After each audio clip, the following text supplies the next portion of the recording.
was a Friday or a Saturday night. I was pre-gaming with some friends at my apartment before going out to a bar in town. One of my friends called the Uber, and we were all pretty drunk, laughing and being loud with typical drunken banter. We got to the bar, and no line that night, surprisingly. At some point in the night, I asked for a girl's number who I'd been talking to. When I went into my pocket to get my phone, I realized I didn't have it on me. I checked all my pockets and confirmed this. I tried retracing my steps in the bar and asked each bartender if someone turned in a phone. I didn't remember even using my phone the whole time I'd been out, though. I stepped outside the bar with one of my friends to use his phone to call mine. Someone picked up on the other end. I heard the fiddling of the phone, but they didn't say anything. I said, "Hi, where'd you find this phone?" Just breathing on the other end. I asked them if they were at the bar, but they hung up on me. I looked at my friend and tried calling again. Went straight to voicemail, though. I tried using Find My iPhone, but apparently I had that feature switched off for some reason. This was a pretty sobering experience. There was no way I could have fun knowing my phone was stolen. My friends told me just worry about it tomorrow. Go to the police station and get their help in tracking it. I went home early that night. I put a couple slices of bread in the toaster before bed and found my phone on the kitchen counter. This is for parents who want to leave a legacy to their kids.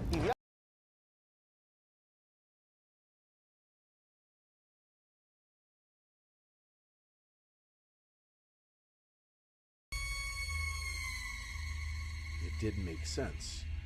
I signed into it and checked my recent calls, and indeed, someone accepted the call, and it lasted for 25 seconds. Someone had been in my apartment to accept the call, that much was clear.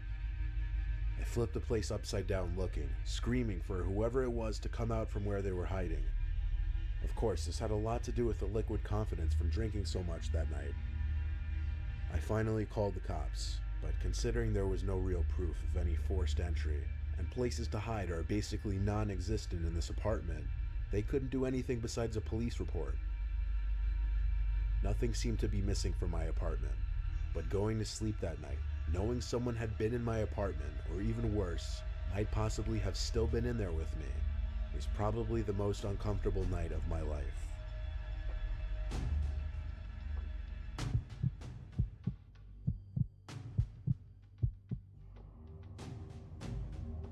I was 17 years old, and this happened on a late summer night. My dad and little brother had gone to a Boy Scout campout. My dad was one of the Scoutmasters. I was home alone with my mom for the weekend. She was already in bed at this point. It was about 2 in the morning, and I was just finishing up my late night gaming. I had to go to the bathroom one more time before going to sleep, though. While sitting on the toilet playing games on my phone, I heard the faintest little tap on the bathroom door. "Mom, was that you?" "Mom," I yelled. It wasn't windy or anything. There didn't seem to be any logical way to dismiss it. I slowly and nervously opened the door, but there was nobody there. However, my bedroom door was now shut. I was certain I hadn't shut it. I went over to my mom's room and told her that I thought somebody was in my room. She didn't take me seriously and told me that she didn't know what to tell me. I tried to convince myself that maybe I did shut my door. I opened my door feeling extremely freaked out, and when I snuck a peek into the room, I felt like my heart exploded inside of my chest. I could see a hand sticking out from behind the dresser in the corner of my room. Somebody was hiding there. I ran to my mom's room and locked the door behind me. After quietly freaking out, telling her there's a man in the house, she finally believed me and went straight to my phone to call the cops. I put my ear up against the door to try and hear anything going on outside. I eventually heard the man's footsteps come out from my room and slowly come closer to my mom's room until making it right outside the door, then stopping. I could see the outlines of his shoes through the bottom crack of the door. He tried the doorknob, but thankfully it had a lock. It seemed the lock was enough to persuade him to give up, because I heard him stomp down the stairs and out the front door. I hurried to the window to see which way the man was heading, but he was already gone.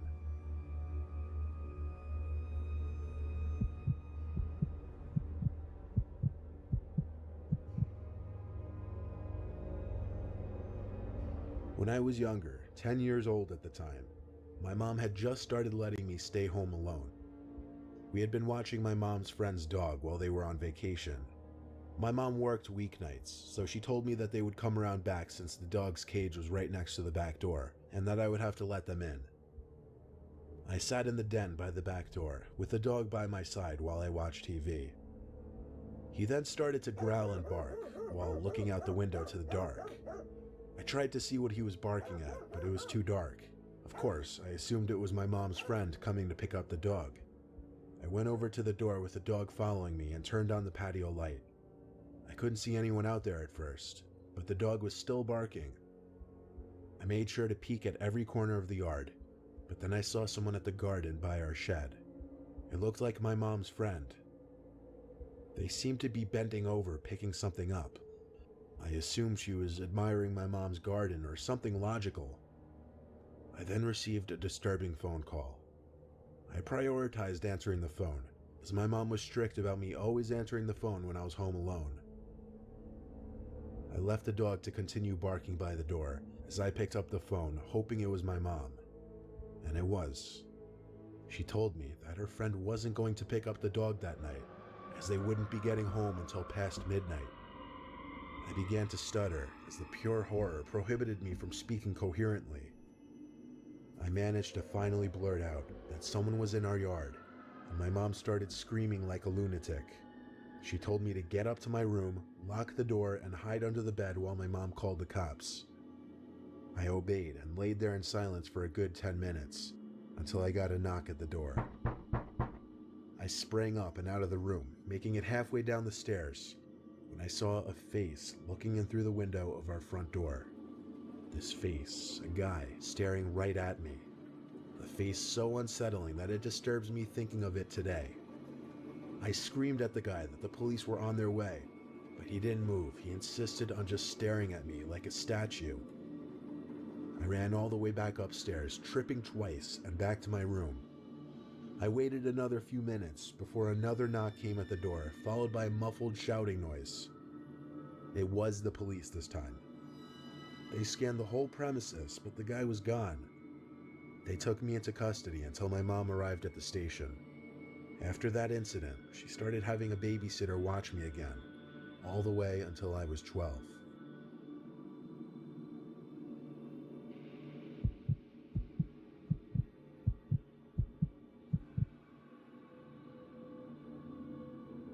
A long time ago, my girlfriend and I were looking for a private place to be alone together since our parents were always home. There was a vacant house on the corner of our block that hadn't been owned for years. The back door was always left unlocked. I would know because my friends and I had been in there before. We went in through the back, but before we could even get upstairs, there was a knock at the front door. We looked at each other with worry. What if someone had caught us sneaking in? She peeked out the window, but there was no one on the stoop. She made sure that the door was locked before turning back to me. I assured her it was just some kids playing ding-dong ditch. We made it only halfway up the stairs before the frantic knocking on the door came back. She checked the window again.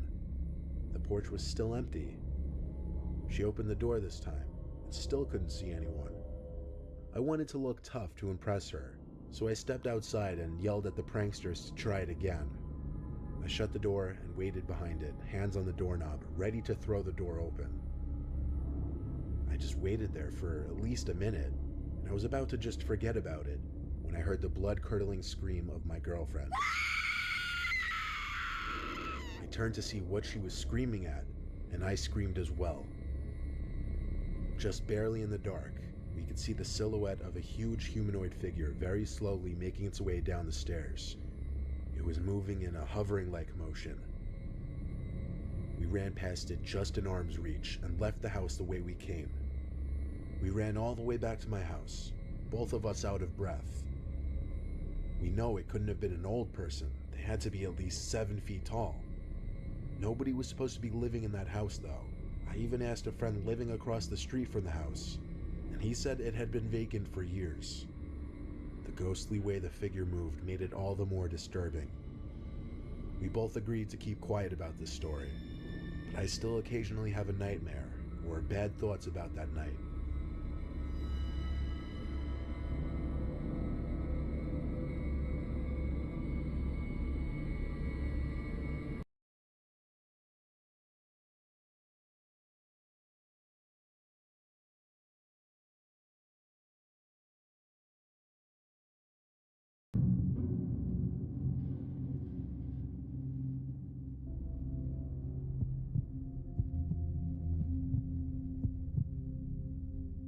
My friend Keith has an uncle with dementia. Long story short, his uncle usually lives with his grandma, but she was in Florida with some church group for the week, and Keith was going on a business trip, so while he was gone, he hired me to house sit. This included watching after and taking care of his uncle. I'll call him Uncle Nick. Keith would only be gone for 2 days. On the first day of my house sitting, I mostly just hung out in the backyard reading and tanning, or in the living room watching TV. I cooked twice. Each time I made extra food for Uncle Nick, but I never saw him come out of his room upstairs. I went up to knock on his door lightly and tell him I made food. I heard a grunting noise on the other side of the door. I assumed that was his way of acknowledging me. I never actually met his uncle. Oddly enough, we weren't introduced when Keith hired me for this little job. Uncle Nick was fully aware of my being there, at least that's what Keith said. He never left his room to eat while I was in the living room, so I went up to Keith's spare room for the night.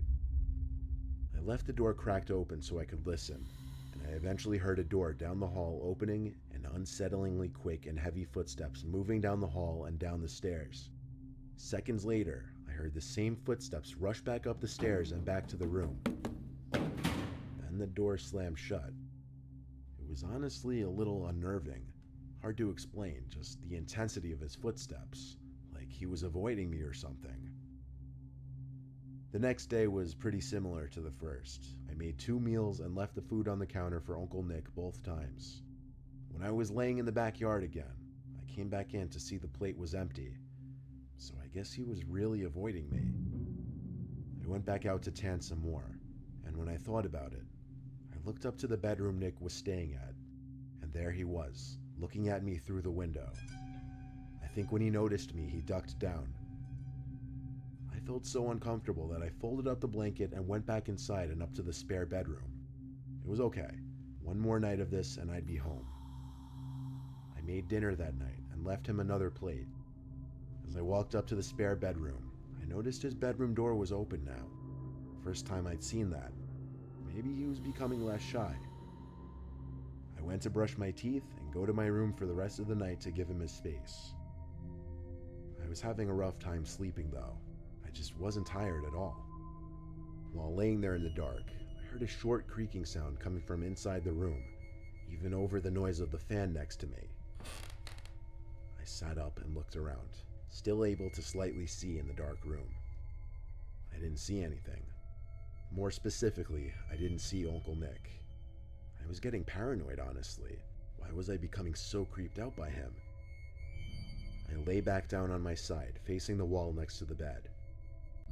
I ignored the little sounds I thought I was hearing in my head for the most part, but when I heard a very faint groan, I sat up and turned off the fan to listen.